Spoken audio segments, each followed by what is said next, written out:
Masih tentang penurunan nilai. Kalau tadi kita aset keuangannya dicatat pada biaya perolehan yang diamortisasi, kalau ini dicatat pada biaya perolehan saja. Contohnya, tanggal 14 Mei, PT Son mempunyai investasi di saham yang diterbitkan PT OK sebesar 40 juta. Saham PT OK tidak diperdagangkan dan tidak dapat ditentukan nilai wajarnya. Tanggal 31 Desember, PT Son menilai bahwa telah terjadi penurunan nilai dari investasi di saham PT Okta. Nilai terpulihkan dari investasi tersebut sebesar 25 juta, sehingga di sini ada kerugian penurunan nilai yang tadinya 40 juta, sedangkan nilai terpulihkannya hanya 25 juta, maka ada rugi sebesar 15 juta. Dari 40 juta dikurangi 25 juta, karena rugi otomatis si investasinya juga akan berkurang. Nah, lalu di sini ada aset keuangan yang tersedia untuk dijual. Penurunan nilai pun akan terjadi bagi investasi yang diklasifikasikan ke aset keuangan yang tersedia untuk dijual. Untuk contohnya, tanggal 31 Oktober, PT LEN membeli 15% kepemilikan PT TER seharga 300 juta. Investasi diakui sebagai investasi tersedia untuk dijual. Nilai wajar investasi tanggal 31 Desember 297 juta. Berarti di sini ada kerugian penurunan nilai seni sebesar 3 juta. Yang tadinya 300 juta menjadi 297 juta. Selain itu, pada tanggal 31 Desember 2016, berarti tahun yang berbeda, diketahui penurunan nilai dengan estimasi nilai terpulihkannya itu 295 juta. Maka untuk tanggal 31 Oktober ketika pembelian si saham itu ada penambahan investasi dan ada pengurangan kas senilai 300 juta.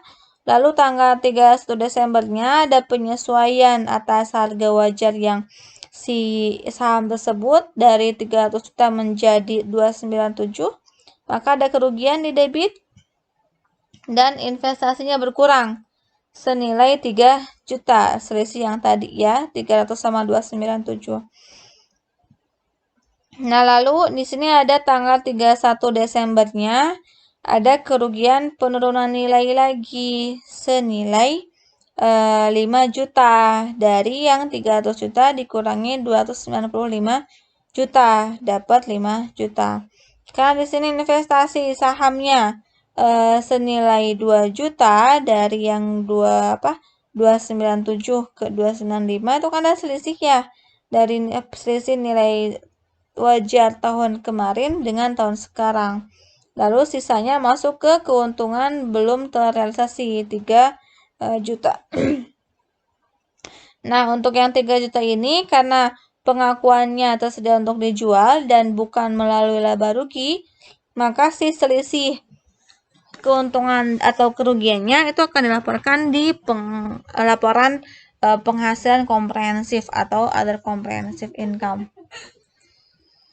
Terakhir, di penyajian dan pengungkapan, kita bisa melihat penerapan investasi dalam bentuk hutang dan ekuitas di perusahaan-perusahaan yang terdaftar. Itu salah satunya saya tetap masih menggunakan PT Indofood, di mana Indofood juga sampai tahun 2019 dia memiliki investasi jangka panjang senilai 5,065. Nah, di investasi jangka panjang ini penyajiannya di laporan posisi keuangan ya sebagai aset tidak lancar di investasi jangka panjang. Lalu untuk melihat pengungkapan apa saja yang disampaikan oleh PT Indofood, kita bisa mengacu ke catatan, ke angka yang ada di kolom catatan ini. Nanti kita bisa searching di CILK-nya nomor 2, 9, 34, dan 36. Nah, angka-angka ini berkaitan dengan pengungkapan yang berhubungan dengan investasi jangka panjang. Contoh yang catatan yang kedua di sini salah satunya di Indofood mengungkapkan tentang bahwa aset keuangan ini diukur pada nilai wajar, di mana pengungkapannya itu tidak diukur pada nilai wajar melalui laba rugi. Otomatis kita bisa melihat bahwa ketika ada selisih, nantinya si selisih tersebut tidak diukur, tidak dilaporkan di laba rugi, tapi ada comprehensive income.